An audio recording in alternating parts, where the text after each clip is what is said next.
Genuinely Learning to Look Inward, June 1st, 2025, by a Falun Dafa practitioner in China, minghui.org. Last year, I joined a study group that is focused on memorizing the Fa, and I have persisted ever since. Since I started practicing Falun Dafa, I have always known the importance of looking inward. However, after nearly 20 years of cultivation, I still struggle to fully understand what it means to look inward and how to do it at every moment. Through memorizing the Fa at the Fa study group and reading experience-sharing articles on the Minghui website, I have gained insights into how to genuinely look inward, cultivate my Xingxing with every thought, eliminate human thoughts, and improve myself based on the Fa. I have also become much more rational and mature.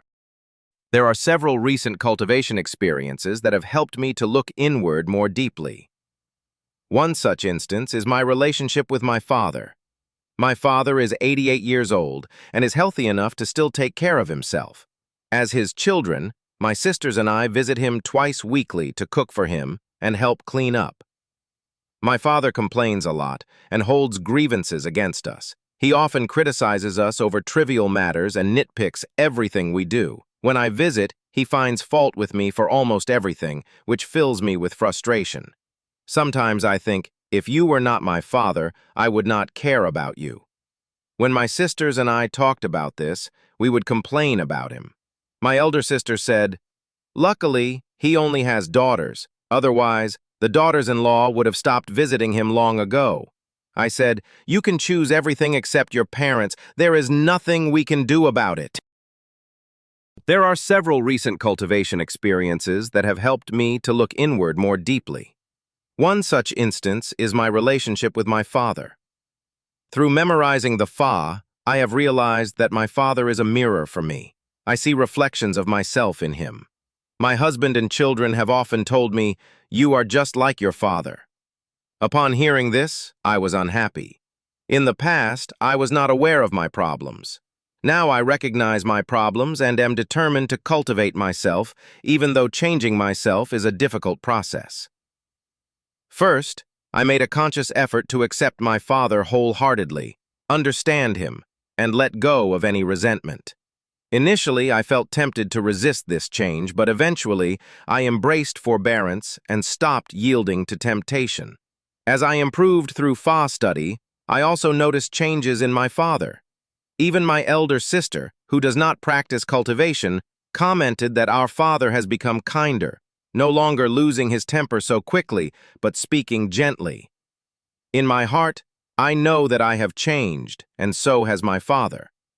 Reflecting on this journey, I regret the many years I wasted clinging to this attachment. My own small family has also gone through some changes. My husband is a hardworking and kind person. He treats me and our children very well. However, I had never known how to care for him before. He had always cared for me. During that time, I looked down on him and found fault with him. He was never the type to curse or lose his temper. But last year, he became a different person.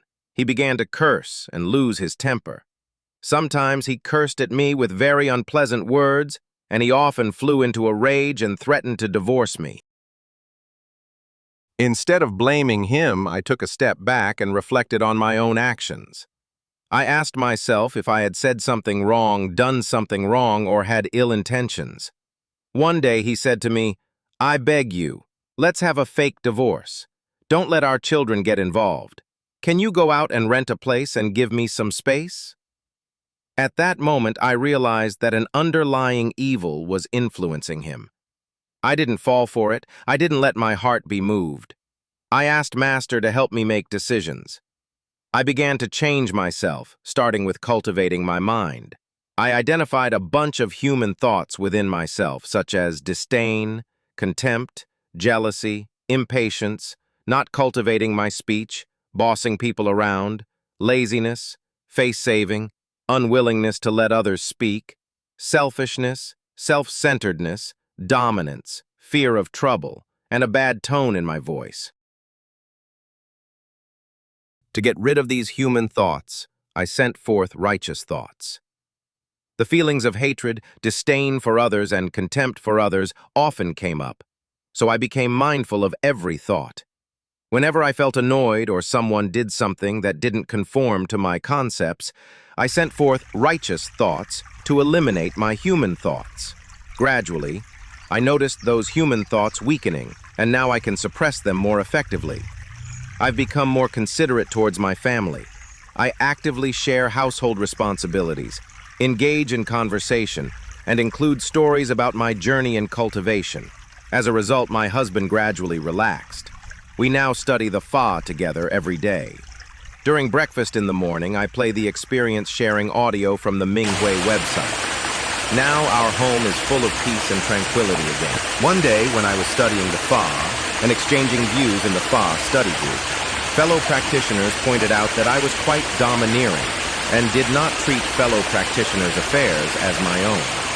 At that moment, I thanked my fellow practitioners for pointing out the problem.